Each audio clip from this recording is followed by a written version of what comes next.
All right, well, good morning, church, and happy Easter to you. And listen, if you're new here today and have no idea who I am, my name is Will Franco, and I serve as one of the elders and pastors here at Highpoint Church. And we are so glad, if you're tuning in, we are so glad that you are tuning in on Easter Sunday. I personally couldn't have picked a better day for you and your family to tune in. And so we are so glad you are here. Now, before I jump in this morning, I want to begin by addressing the elephant in the room. And the elephant in the room is that on this Easter Sunday, I am here and you are there, wherever there might be.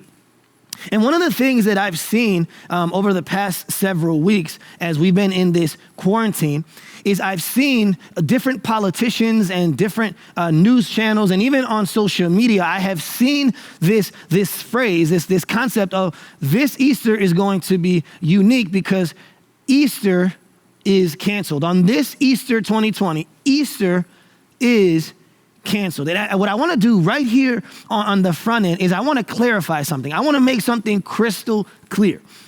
Easter is not canceled. It might be different, but Easter cannot be canceled. Easter is not canceled. Grace is not canceled. Love is not canceled. Hope is not canceled. Resurrection is not canceled. Easter cannot be canceled. It might be different, but it cannot be canceled. And praise be to God that temporary circumstances have no bearing whatsoever on eternal realities. Let me go and say that again. Praise be to God that temporary circumstances have no bearing whatsoever on eternal realities. Regardless of what's happening in our world today, the tomb is still empty and the throne is still occupied. And one of the things that makes me excited is that about this, it's almost like a bittersweet Sunday because on the one hand, I miss you guys. You know, I'm an extrovert and I miss you guys and I want to be in community with you, right? On the one hand, I wish that this room was full and I got to see all your beautiful faces and all your, Easter outfits. I'm wearing my best Easter outfit right now, right? So on the one hand, I miss the fact that we are not celebrating what people would call a normal Easter. But yet, on the other hand, I feel that on this Easter Sunday, we have an opportunity to go back to our roots. We have an opportunity to get back to the basics. And here's what I mean. The first Easter Sunday didn't have Easter eggs. The first Easter Sunday didn't have a bunny jumping around. The first Easter Sunday didn't have people dressed in their Sunday best gathered in a big auditorium. The first Easter Sunday didn't have the Up From the Grave He Arose song, right? The first Easter Sunday was very different from every other Sunday we've ever experienced except for this one. I would say that this Easter Sunday is probably the most similar Easter that we've ever had in comparison to that first Easter Sunday. Why? Because God's people were spread out. They were in a time of waiting. And they then found out that Jesus had resurrected, and the news of his resurrection resulted in rejoicing. And get this, it resulted in them not gathering together to sing songs. It resulted in them going out to share the good news of Jesus. And so I would argue that in many ways, we are getting back to our roots. We are going back to the basics. I came across an article this week that said one of the things that this pandemic is doing is it is stripping away consumer Christianity because really the only things that we have right now as far as church goes is we have teaching, we have worship, and we have prayer, and we have evangelism. In other words, we have been stripped down to the most basic elements of Christianity. And so in many ways, this Sunday is bittersweet because even though it's different, we are getting to go back to the basics. We are getting back to our roots. And even though this Easter was unexpected right? It's a very unexpected Easter. I would argue that Easter was even more unexpected in the original story. That the resurrection, none of us plan to be here today celebrating Easter the way we are celebrating. But I can tell you, no matter how unexpected it feels to us, it doesn't even hold a candle to how unexpected it was for the original disciples when they found out that Jesus Christ had conquered the grave. Here's what I want to do this morning as we prepare ourselves for Easter Sunday, as we worship God on this Resurrection Sunday. What I want to do today on this very unique and different Easter Sunday is I want to look at Easter from a very unique and different perspective. And here's what I mean. This morning, what I want to do is instead of looking at Resurrection Sunday through the lens of Good Friday, what I want to do instead is I want to look at Resurrection Sunday through the lens of Silent Saturday. Silent Saturday, you're like, what's Silent Saturday? Exactly my point. Theologians describe the day in between Good Friday and Resurrection Sunday as Silent Saturday. Most of us didn't even know that. Why? Because if we're being honest, as we read through our Bibles and as we process the Easter story, that the Easter weekend, right? No one ever thinks about Silent Saturday. In many ways, it is ignored by us. It is overlooked by us. I would actually argue that for us as modern day Westerners, not only is Silent Saturday ignored and overlooked, I would say that many of us consider it unnecessary, right? Because as modern day Westerners, we're all about efficiency. We're all about time and getting things done quickly. So the idea that God made people wait a day, 3 days to resurrect, to come back, for many of us, if we're being honest, as modern day people, that idea of waiting seems completely unnecessary. But the reason why I want to speak to you this morning about Silent Saturday is because I believe that right now as a nation and as a church, we find ourselves in that very moment. Good Friday has already happened, right? Has already happened. The woundedness has already happened, but the worship of Sunday hasn't arrived yet. And so I feel like we as a nation and we as a church, right now we find ourselves in a very long, silent Saturday. Think about what the original disciples felt. When they woke up on Saturday morning, they probably felt like they had made a wrong turn somewhere. They were walking with Jesus. They were on a journey with Jesus. And then all of a sudden they wake up on Saturday and they feel like they took a wrong turn somewhere. They feel like their journey had been detoured. They feel like their journey had hit a dead end. They probably felt like their GPS had miscalculated and had took them somewhere where they did not want to go. And how many of us feel exactly that same way right now? We are in this season of waiting. We are literally in Silent Saturday, and there's a part of us that feels like, man, how did we end up here? Did we make a wrong turn? Was there a detour? Have we hit a dead end? Where is God right now? And so this morning, what I want to do is I want to look at Resurrection Sunday through the lens of Silent Saturday. And so the title for my Easter Sunday sermon is this: He, God, is working in the waiting. He is working in the waiting. It might not seem like God's working right now. It might not seem like God is doing anything on Silent Saturday, but what I need you to know on this Easter Sunday morning is that He is working in the waiting. Now, here's the thing. Last week, for those of you who've been following along, last week for Palm Sunday, we looked at the theology of quarantine. And I talked to you about what it takes for us to have a quality quarantine. And then 2 days ago on Good Friday, we were talking about having perspective, that it's all about perspective. I would say that those two messages are connected, that the only way that you and I can have a quality quarantine is if we realize that it's all about perspective. What I would also argue, now connecting it to this morning, is that the only way we can have a quality quarantine is by realizing that it's all about perspective. And nothing gives you perspective quicker than understanding that God, is working in the waiting. When you realize God is working in the waiting, it changes your perspective, which then results in a quality quarantine. And so that's the premise that I am proposing today, that God is working in the waiting. And in order to prove that premise, what I want to do today is I want to look at that concept, that idea, under two headings. We're going to begin this morning by looking at man's waiting, and then we're going to conclude by looking at God's working. As we look at man's waiting and God's working, we will see that God is working in the waiting. So let's begin this morning by looking at man's waiting. Now here's the thing.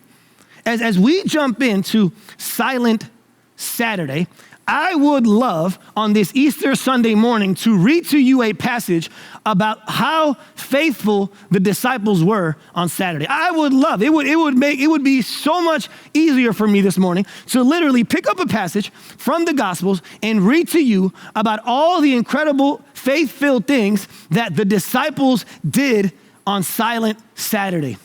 But unfortunately, that passage does not exist, because when you read through the Gospels, the disciples were nowhere to be found on Saturday. They weren't planning for the resurrection. They weren't preparing for the resurrection. They weren't praying. No. The disciples were MIA on Silent Saturday. So out of curiosity this week, I went looking to see, is there any passage in the Gospels that talks to us about what happened on Saturday? And to my surprise, there was only one passage in all the Gospels that talked to us about something that happened on Saturday. But the activity that it describes, it wasn't the activity of the disciples, it was the activity of the enemies. It was the activity of the religious leaders. Look what it says in Matthew 27, verse 62. It says, the next day, that is, after the day of preparation, the chief priests and the Pharisees gathered before Pilate and said, Sir, we remember, don't miss that, we remember how that imposter, they're talking about Jesus, said while he was still alive, after 3 days I will rise. Therefore, order the tomb to be made secure until the third day, lest his disciples go and steal him away and tell the people he has risen from the dead, and the last fraud will be worse than the first. Pilate said to them, you have a guard of soldiers, go make it as secure as you can. So they went and made the tomb secure by sealing the stone and setting a guard. Sorry. So don't miss this. Don't miss this. The only people that are working on Saturday, right? Usually when you work on Saturday, it's considered overtime, right? The only people putting overtime in, the only people getting paid time and a half are the enemies, not the disciples. It's the bad guys, the enemies, the religious leaders. But here's what I find so fascinating about this concept of the only people working on Silent Saturday is the enemies. I would argue that one of the reasons why waiting is so hard, is because in moments of waiting, like the season that we find ourselves in right now, the reason why it feels so hard is not just because of God's absence or his perceived absence, but it's because of the enemy's perceived presence. Think about that. I would argue, I can't speak for all of you, but at least from me, from my perspective, I would argue that part of what makes waiting so difficult is that not only does it feel that God is absent, but in that very same moment, it feels like the enemy is very, very present. In this season, I can't tell you how many times I have read articles, how many times I have seen different things that are happening, and I am tempted to say, God, where are you? Like what are you doing right now? The whole world has stopped and is watching. If there's a moment for you to show up, if there's a moment for you to display your glory, this is it. At this very same time, at least from my perspective, it feels like the enemy is having a field day. There's all these people getting sick and dying. There's fear and there's anxiety and there's worry. And sometimes, if I'm being honest, I sit there and I get angry and I think to myself, God, what are you doing? How long are we going to be in Saturday? When is Sunday coming? When are you going to do something about this, right? And so sometimes what makes the waiting harder is not only God's perceived absence, but the enemy's perceived presence. And so it's funny that on the one passage that we have about Silent Saturday, the only people who were working, the only people who were doing anything were the bad guys. And it feels a lot like it does right now. Now, here's the thing. I don't know if you noticed in the passage, but the Pharisees, the reason why they go to Pilate is because the Pharisees said, the imposter said while he was still alive that after 3 days he would raise. In other words, the reason why the enemies were responding the way they were responding is because they heard what Jesus said, and since they remembered what Jesus said, they wanted to make sure they had a plan in order to counteract it, right?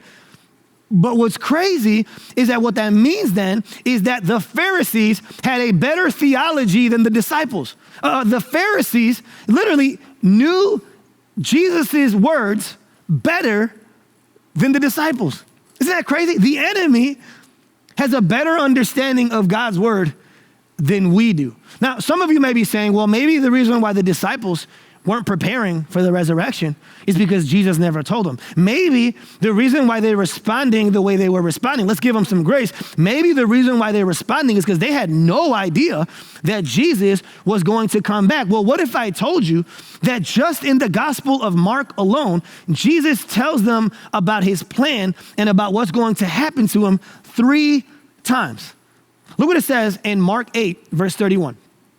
And he began to teach them, the disciples, that the Son of Man must suffer many things and be rejected by the elders and the chief priests and the scribes, and killed, and after 3 days rise again. You're like, okay, well, he told them one time, big whoop. What if they were distracted? Like, what if it was windy out and they just didn't hear what he said? Well, that was Mark 8. The very next chapter, in Mark chapter 9, verse 30, Jesus tells them again. Look what it says. They went on from there and passed through Galilee, and he did not want anyone to know, for he was teaching his disciples, saying to them, the Son of Man is going to be delivered into the hands of men, and they will kill him, and when he is killed, after 3 days, he will rise. But they did not understand the saying and were afraid to ask him. Okay, second strike. He's told them twice already. Again, we can maybe rationalize. Oh, they just didn't hear. They just didn't hear. Hey, they just maybe didn't. Maybe it says that they didn't understand. So let's give them some grace. Well, the very next chapter, we've already read from Mark 8, Mark 9, Mark chapter 10. He does it again, and this time he gets even more specific with the details. Mark 10, it says, and taking the 12 again, he began to tell them what was to happen to him, saying, see, we are going up to Jerusalem, and the Son of Man will be delivered over to the chief priests and the scribes, and they will condemn him to death and deliver him over to the Gentiles, and they will mock him and spit on him and flog him and kill him, and after 3 days, he will rise. Jesus told these brothers 3 times in 3 consecutive chapters, in just the Gospel of Mark alone, Jesus tells him, he literally gave him the itinerary for the weekend. He said, hey, here's what's going to happen. We're going to do this on Saturday, on Friday, we're going to do this on Saturday, we'll do this on Sunday. He gave him the itinerary ahead of time, and yet, when push comes to shove, on Silent Saturday, the only people that were even reacting to the information that Jesus had given, the people who were acting like there was a possibility, like he can resurrect, weren't the disciples, it was the enemy. That's crazy. And here's the thing, it's so easy for us, right, to look at these disciples and judge them, to look down on them and say, how could you doubt God's word like that? How can you, in a season of waiting, in a season of brief waiting, how can you turn your back on God's word and completely forget what he said? Well, here's the thing. I would say that before we judge these disciples, I think we have to take a moment and realize that we are actually much more like these disciples than we think. You see, because the disciples, they had Jesus' words, but the resurrection hadn't happened yet. And most of the New Testament hadn't been written yet. And any of it actually up to that point. So the disciples forgot what Jesus said, but before we judge them, I would say that we are guilty of the very same thing. Here's why. Because how many of us in this season, we are behaving as if God died? We're behaving as if God has no control over this situation. And how many promises in scripture do we find about God's presence, about God working? We went through Romans 8 a few weeks ago, and we saw all the things that God is doing in times of suffering and pain. And yet how many of us in this silent Saturday, in this time of waiting, we are doubting that God is working. We are pretending as if he never told us who he was and what he would do. And so before we judge the disciples, we have to realize that we, in our own silent Saturday, we are guilty of the very same thing. And I would say we're even more guilty because unlike them, we have the resurrection to look back on. We have all of the written word of God to lean on. And yet, even in spite of everything Jesus has said to us in this moment, many of us are pretending and living as if Jesus never resurrected. And here's why. I can tell you why. Because and I can even speak for myself. I like to give myself I like to think that I am a thinker, that I am an objective person. I love reading books. I love learning theology. And so I always kind of hang my hat on being a thinker, being objective. But you know what I would say? That many of us, we're not as objective as we think. And in moments of waiting, on Silent Saturday, in moments of waiting, I would argue that subjective feelings carry more weight than objective facts. That in moments of silence, in Silent Saturday, in moments of waiting, I would argue that subjective feelings carry more weight than objective facts. And so we believe God is sovereign. We believe God is in control. We believe God has a plan. We believe that God is working all things for the good of those who love him. We believe that objectively as a fact, but subjectively how we feel day to day, moment to moment overshadows that. It outweighs that.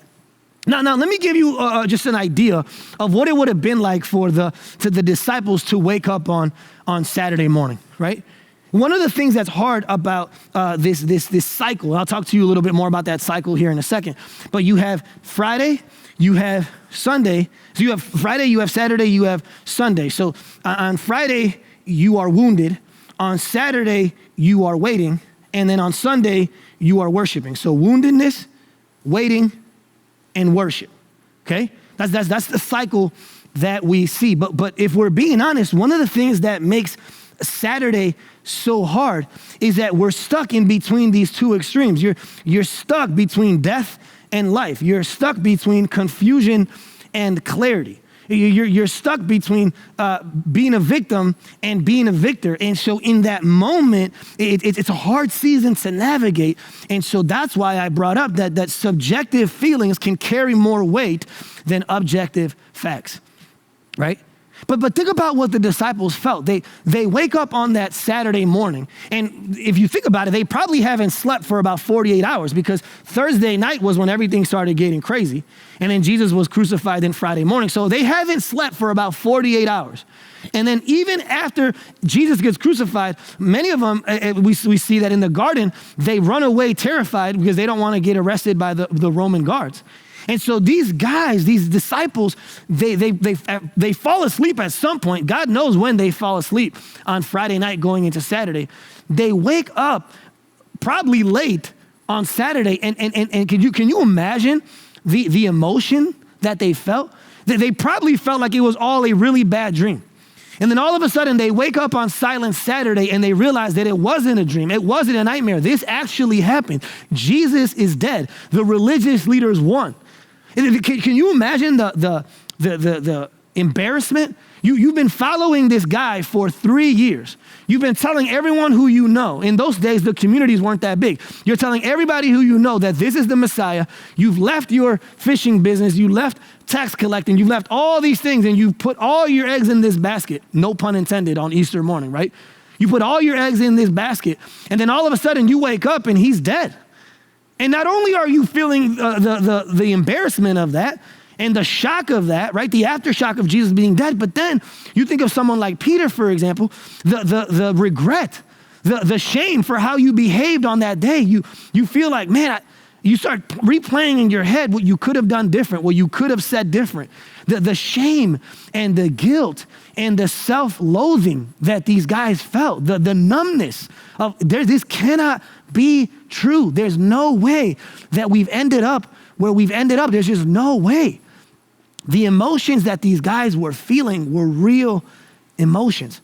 That's why I would argue later on in John 20, we see that the first people who show up at the tomb were the women. Peter is nowhere to be found. And honestly, I can tell you right now that I would probably, if I would have reacted the way Peter reacted that on Friday night, there is no way that I would be at the tomb on Sunday morning. Because not only because I'm embarrassed, because let's say he did resurrect, I don't want to see the guy. But even more so, I don't think Peter thought he was going to resurrect. His behavior tells us otherwise, right? That he had no intention of ever going to see Jesus because he didn't think he was going to see Jesus ever again. But can you imagine that I think part of the reason why Peter doesn't go on Sunday morning is because even if there was an inkling of hope, he just didn't want to be disappointed again. He just didn't want to be disappointed again. And I don't blame him. As a matter of fact, the women go to the tomb. They see that the tomb is empty. The angel speaks to them. And the angel says, go and tell the disciples that he is risen. They go back to tell John and to tell Peter. And then in John chapter 20, it says that John and Peter, they run as fast as they can to the tomb. And John, who's the author, goes out of his way to tell us that he got there first. What a guy thing to do, right? That he won the race. But John gets there first. And when they get there, they look in. And here's what's crazy, you guys. John and Peter, they see that the tomb is empty, and you would think, oh, wait a second, then that must mean that what Jesus said was true. He resurrected from the dead. But that's not what they do. It says in John chapter 20 that after they examined the tomb and saw that it was empty, they went back to the place that they came from. That's crazy. They didn't even think about maybe Jesus resurrected. No. They're like, well, he's not here, so let's just go back to where we were. They didn't go looking for him. They didn't go asking questions. They didn't go investigating, nothing. It says that they went back to the place where they were. Even in Luke 24, the two disciples who were walking on the road to Emmaus, the resurrected Jesus comes and starts walking with them. And these fools have the audacity to say, we're heading back to Emmaus. So, did you hear what happened in Jerusalem? Yeah, the Jesus of Nazareth, he died. And then this morning we heard that his tomb was empty, but we're heading back. These brothers found out on Sunday morning that Jesus, they didn't leave on Saturday, they left on Sunday. They found out that his tomb was empty, and instead of staying around a little bit, they headed home. Come on, man. Come on. And so you see just how much emotion these men are feeling. And here's what's crazy. In John chapter 20, Peter, that same Peter that we said, saw that the tomb was empty, and then headed back to where he was. When he gets back to where he was, look what it says in John chapter 20, verse 19. It says, on the evening of that day, the first day of the week, this is crazy, guys, the doors being locked where the disciples were for fear of the Jews. Jesus came and stood among them and said to them, peace be with you. So get this. Not only do these brothers go back to the place where they were, but when they get back, they lock the door because they're still scared. They're still afraid. They don't know if Jesus is back. And so just in case, they close the door because they're more afraid of the religious leaders. They're still scared. It says they lock the door out of fear of the Jews. Come on, man. Man, but that's exactly how we are.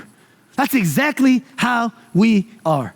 We are still, ironically enough, behind locked doors, afraid of an enemy that cannot even hold a candle to Jesus Christ. We think about it. How it's so funny how in this season, I don't know why it's so hard for us to believe that something invisible can be doing so much work, right? That in the invisible realm, there's a lot of work happening. Think about this. One of the things that makes the coronavirus so scary is that no one can see it. It's invisible. You don't know who has it, right? So when it comes to bad stuff, we can believe that there is something going on in the invisible realm, right? We can believe that a lot can happen when the eyes, our eyes can't see it, but there's a lot happening, right? We believe that when it comes to the bad news, but we don't believe it when it comes to the good news, because even though the coronavirus is working, guess what? God is working right now. He is working in the waiting. On Silent Saturday, God is working. He was working on that Saturday, and he is working on this Saturday. So if we have all the faith to believe that there's all this negative stuff happening in the negatively, invisibly, why don't we take that same faith and realize that God is doing something in the waiting? He is working in the waiting. He is working in the waiting.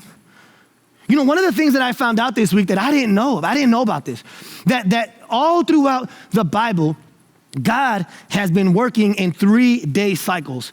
All throughout the Old Testament, you see it again and again. He is working in 3-day cycles. So you would think that the first time God works in a 3-day cycle was on Holy Weekend, right? Friday, Saturday, Sunday. But what's crazy, and if the disciples knew the Bible, they would have known this, God has been working on a 3-day cycle for a very, very long time. So I'm gonna give you some examples from the Old Testament of how God worked in 3-day cycles. Look what it says in Genesis 22, verse 4. Now, before I read it, let me give you this context. In Genesis 22, God tells Abraham, I want you to go and sacrifice your son Isaac.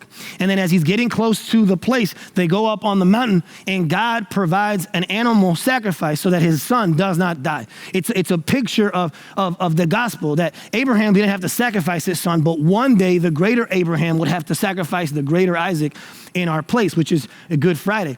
But what's crazy is I want you to see how God has been working in 3-day cycles since the beginning. Look what it says in Genesis 22, verse 4. It says, on the third day, Abraham lifted up his eyes and saw the place from afar. So him and Isaac are getting closer and closer to the mountain. And the Bible says that on the third day, they got there. On the third day, God provided the sacrifice. Let's move on. Genesis 42. Some of you may be like, oh, well, that's just convenient. That's a one-off, right? Well, here's the thing.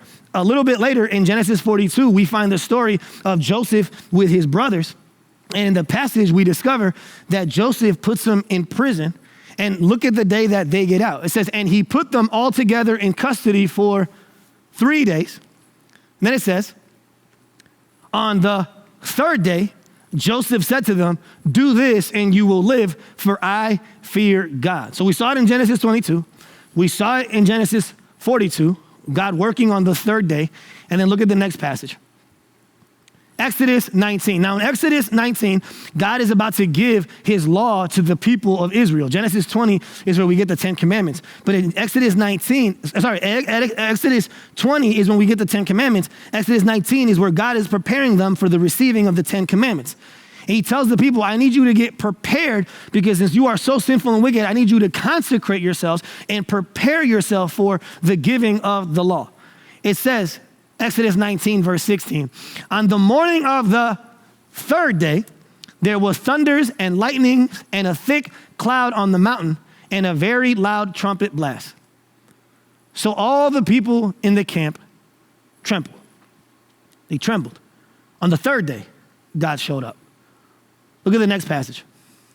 In Esther, many of you know the story of Esther. If you don't know, it's this Jewish woman who was put in a Persian kingdom, and she has to stand up and intercede for her people. Again, playing the role of Jesus. So she's interceding on behalf of her people. She puts her life at risk so that they might be delivered. What's crazy is when Esther decides that she's going to go before the king, look what she says to Mordecai. She says, then Esther told them to reply to Mordecai, go gather all the Jews to be found in Susa and hold a fast on my behalf and do not eat or drink for 3 days, night or day.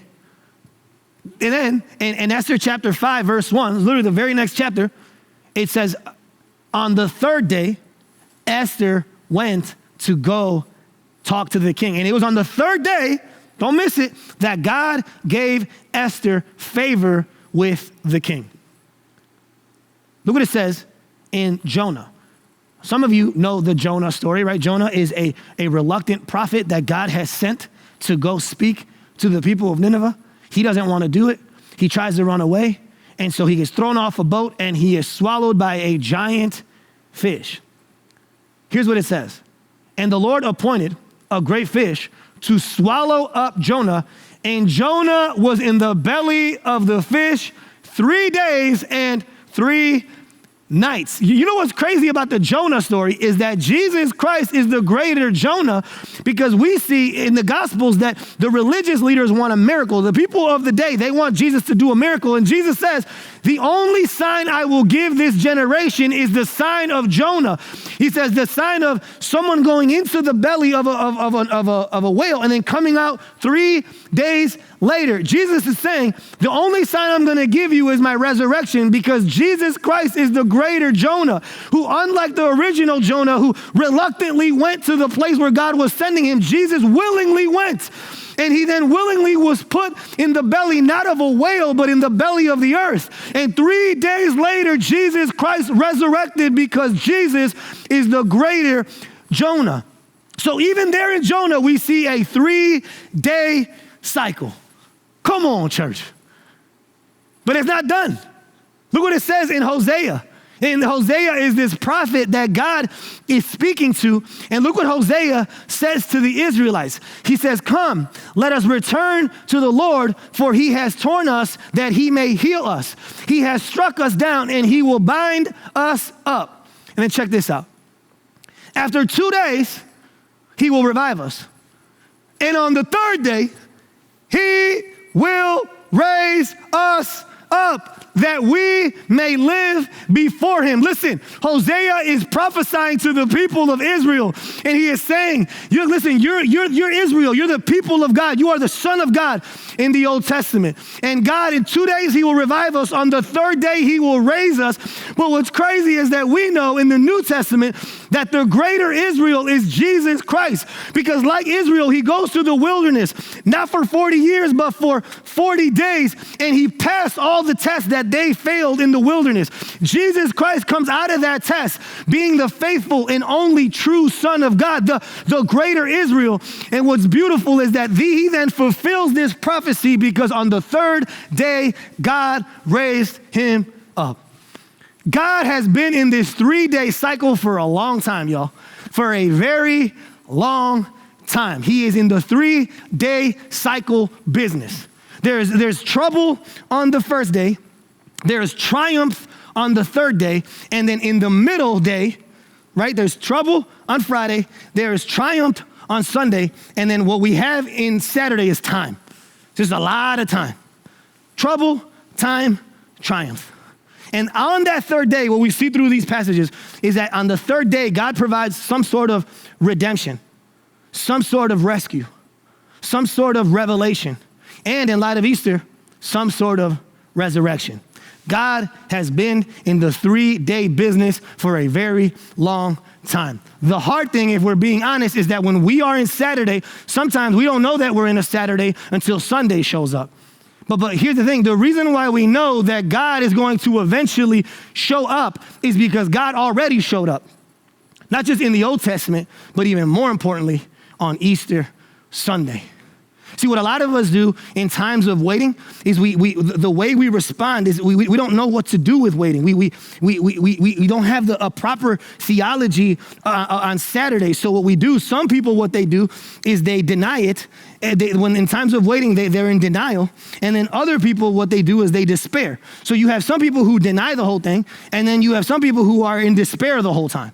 The people who deny it have this false optimism, this wishful thinking, right? This fake triumphalism. The deniers in season like this, what they're doing is they're minimizing the problem.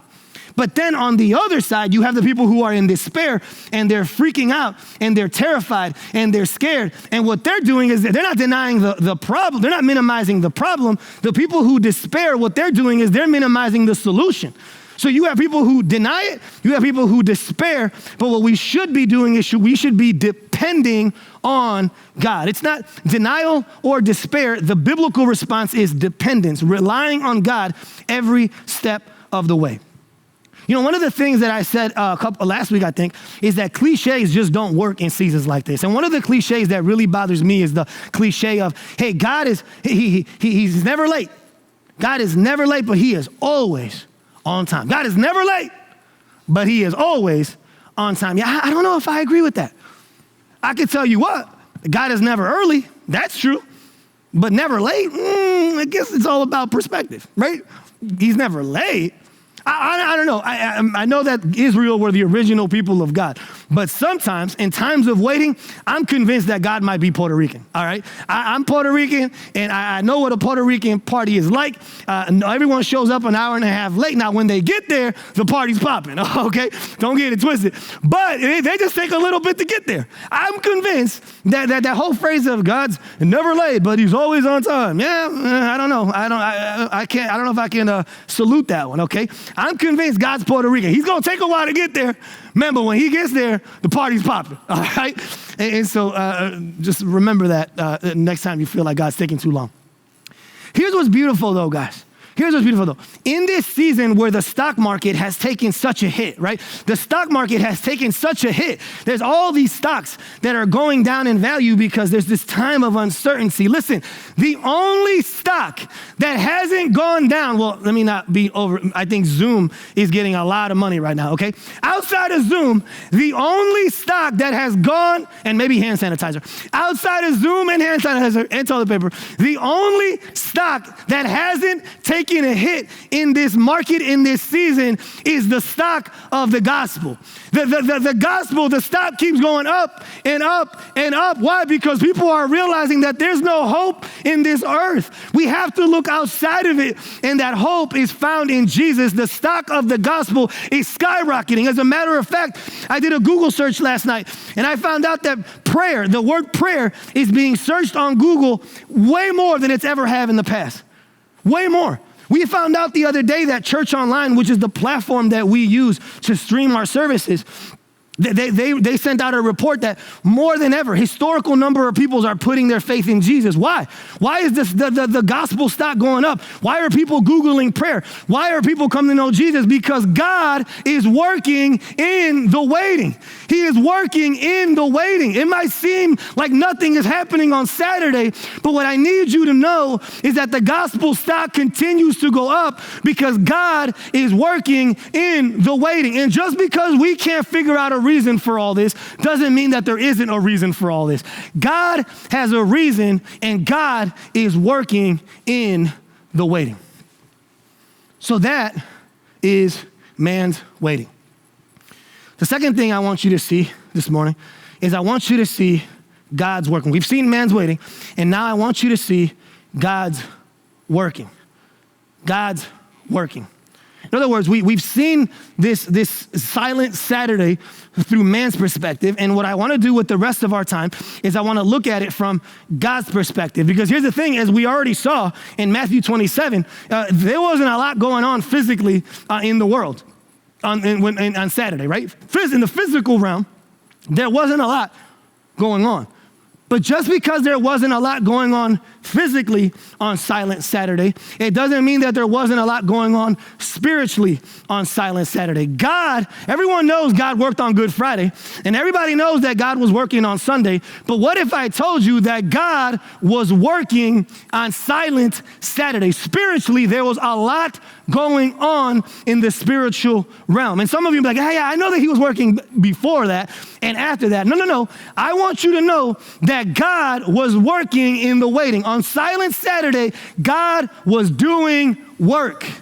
He was doing work. Now, you may be asking, how do you know How do you know that God was working on Saturday? How do you know that God is working right now in this season? Well, I'm going to get a little bit theological here for a second, but I'm going to explain to you how I know that God was working in the waiting. You know, one of I'm getting into deep theological waters here, okay? So I need you to put your thinking caps on. One of the things that theologians disagree about all the time, and there's this big debate, is where did Jesus go on Saturday? So we know where he was on Friday, he was on the cross, and we know where he was on Sunday, he was resurrected. But what was Jesus doing on Saturday? And there's a lot of debate. So I'm gonna give you my perspective. You might have a different perspective. There's a lot of debate, but I would argue, well, let me say this. One of the things that people assume because of the Apostles' Creed is that Jesus spent Saturday in hell paying for our sin. He was still paying for our sin, and so all of Saturday he was in hell, in anguish, under torment. I actually completely disagree with that comment and that statement and that theological view. And here's why. Because at the cross, as we saw, for those of you who are here on Good Friday, at the cross, Jesus said, the last thing he said is, "It is finished." He didn't say, "I am almost done." No. He says, I got about 50% left. Let me go ahead and finish the rest of it. No. At the cross, Jesus Christ said the word telesai, which means it is finished. It's done. It's over. And what we said on Friday is that the reason why Jesus didn't have to go to hell again is because Jesus experienced hell on earth. We said that hell is the absence of God. And for 3 hours, from noon to 3, Jesus Christ experienced hell on earth. He took not just an individual's hell, he took all of our hells in one. All the wrath of God fell on Jesus Christ for 3 hours straight. He had already experienced hell, which is why he was able to say, "It is finished." So then the question is, if he wasn't in hell, experiencing hell, then what was Jesus doing on Saturday? Well, I'm going to read to you a passage. It comes from Luke chapter 16. And in Luke chapter 16, we have a parable.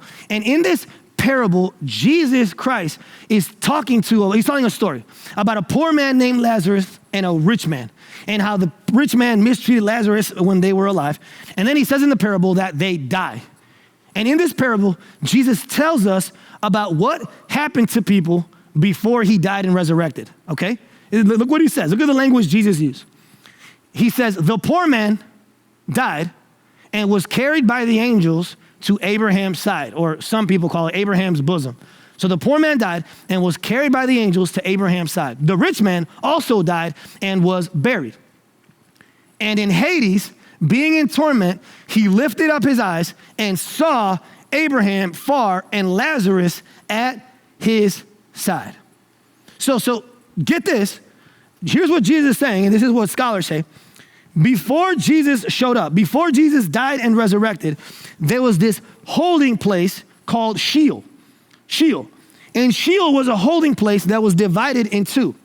On one side of it, you had Hades, which is where all the bad people went.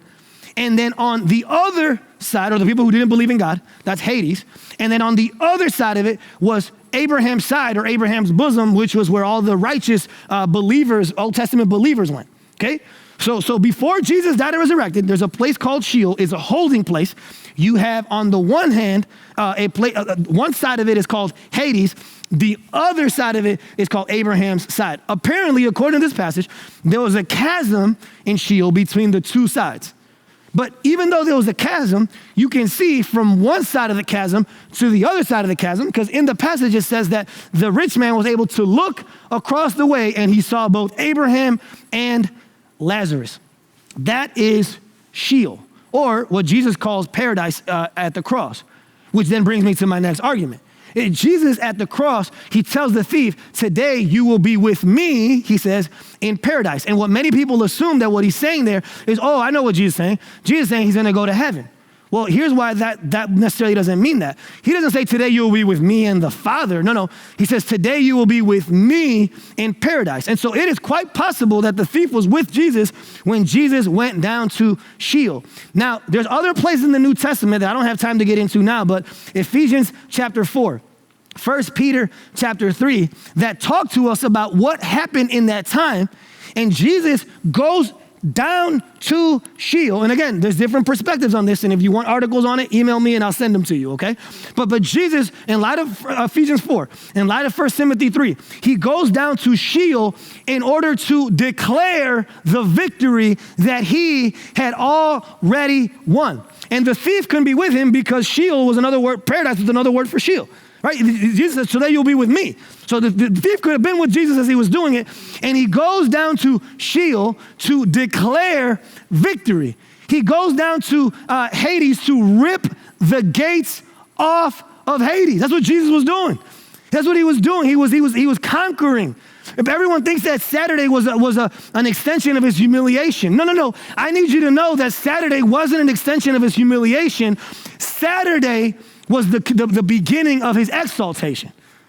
His exaltation started on Saturday. Jesus was in Sheol declaring victory, which is why, again, this is my perspective on how I read scripture, which is why in Matthew 27, which is the passage that we saw on Good Friday, it says that after Jesus resurrected, people think that the Old Testament saints started coming out of their graves when Jesus died. But if you look at Matthew 27, it says that after Jesus resurrected, Old Testament saints started coming out of their grave and started to reveal themselves to people in Jerusalem. Why? I would argue that the reason why that's happening is because according to Paul, later on in his epistle, Jesus is the first from among the dead. He is the first fruits from among the dead. In other words, those Old Testament saints couldn't come back and get their resurrected bodies until Jesus did that first, because he was the first fruit.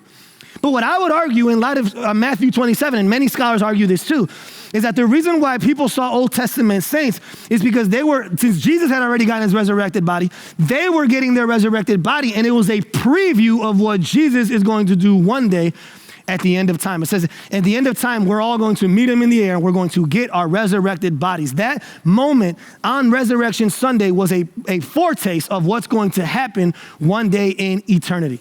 Isn't that beautiful? Isn't that absolutely crazy? So think about this. I don't want you to miss this, church. Please don't miss this. On earth, it didn't seem like anything was happening. Physically, it didn't seem like anything was happening. It was radio silent on earth. And from man's perspective, it looked like we were losing. It looked like everything was over, everything was done. It was the waiting was being wasted, but what we see is that Jesus was working in the waiting. On Saturday, Jesus was working. He was putting in overtime. That's what Jesus was doing on Saturday. He was working in the waiting. So get this, on the very day that the disciples were admitting defeat, Jesus Christ was declaring victory. Come on, church. Right now, how many of us are admitting defeat? And right now, on Silent Saturday, Jesus isn't admitting defeat. He is declaring victory. That's what Jesus is doing on Silent Saturday. He is working in the waiting. He is working in the waiting. And in one of my favorite passages in all the Bible is Revelation chapter 1, verse 17. The Apostle John, he sees an image, he sees Jesus in all his glory. In verse 17 says, when I saw Jesus, I fell at his feet as though dead. But he laid his right hand on me saying, fear not, I am the first and the last. And then he says, and the living one, I died, and behold, I am alive forevermore, and I have the keys of death and Hades. You know, one of the Greek words that people just overlook in the Gospels is Jesus uses the word paradidomai again and again. You see the word paradidomai all throughout the Gospels. What does the word paradidomai mean? It means to be delivered up, to be handed over. Actually, one of the passages that I read from Mark, that's the Greek word. It says, I will be delivered up to the Romans or to the Jewish leaders. The Greek word there is paradidomai. It means to hand something over. That's what it means, to deliver something up. And so when you look at the Gospels, it almost seems like Jesus has no control over what's happening. He gets delivered up to the religious leaders, paradidomai. Right? They hand him over to the religious leaders, paradidomai. Then the religious leaders hand him over to the Romans, paradidomai. And then the Romans then hand him over to be crucified, paradidomai. But what's crazy is that at the end of his life, Jesus, he breathes his last, and it says that he gave his soul, he gave himself up to the Father. And the Greek word there is paradidomai. But here's the question, guys. How does Jesus get the keys to death and Hades? I would argue that Jesus Christ got the keys not on Friday, not on Sunday. He went to get the keys on Saturday. On Saturday, Jesus Christ, he went to Satan. He ripped off the gates of Hades. He ripped off the gates of death. And he looked at Satan and he said, paradidomai. Paradidomai, baby. Hand me over those keys. They don't belong to you anymore. Paradidomai. They belong to me because I am in control. And I am the one who is working in the waiting. Listen, I don't know how much longer God has us in this season, but what I need you to know is that God is working in the waiting. We are wounded on Friday. We wait on Saturday, and we worship on Sunday. But what I need you to know, if we know that God is faithful and that he's going to come back, he is going to resurrect, he is going to work on Sunday, then what I would argue is that we might be wounded on Friday, but we can worship on Sunday, even on Saturday. Even though we're waiting on Saturday, we can worship like it's Sunday because we know that Sunday is coming. I don't know how long God has us in this season of waiting.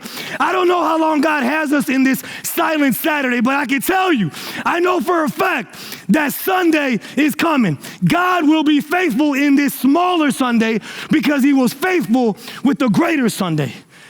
Come on.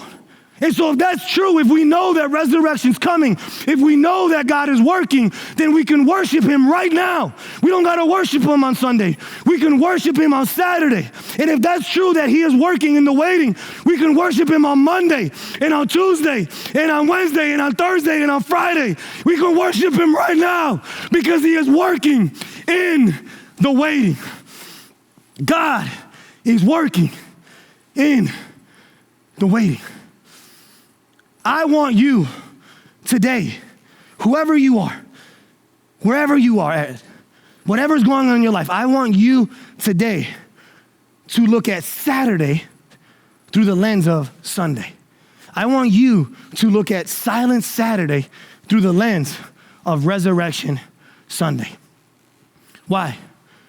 Because I'm convinced more than ever that God is working in the waiting. And if God is working in the waiting, then guess what? That means we can worship in the waiting. If he's working in the waiting, then we can be worshiping in the waiting. Hey, listen, if you're here today and you are still considering the things of Christianity, this is your first time ever hearing an Easter message, or maybe your first time in a long time, man, I want you to know that God right now is working in your waiting. God has used this season of waiting to force you to look outside of yourself. And I want you to know that God loves you, that God has a plan for you, and that Jesus died for you. And that right now, Jesus is working in the waiting, because it is because of the waiting that you are tuning in this morning. And so what I pray is that today would be the day that you place your faith in Jesus, that you would look at Saturday through the lens of Sunday. So if you're here today and you want to place your faith in Jesus, I would love for you to text Highpoint to the number 97000. And we would love to connect with you, pray with you, and help you see what resurrection looks like. For everyone else, please know that God is working in the waiting. And the reason why we know he will be faithful with this smaller Sunday is because he was faithful with the greater one. Let's pray. Father God, we come before you, and we want to thank you that you are working in the waiting. That even though we find ourselves in a silent Saturday, we know that Sunday's coming, that Resurrection Sunday is coming. And so as a result, we can look at Silent Sunday through the lens of Silent Saturday through the lens of Resurrection Sunday. God, I pray for the people here who want to place their faith in you. I pray that today would be the day that they wouldn't waste the wait, that they would worship in the wait, and that they would place their faith in you today. We love you, Lord, and we thank you for the resurrection. And we praise you for all that you did for us and that the work is finished. Thank you, Lord. Amen and amen.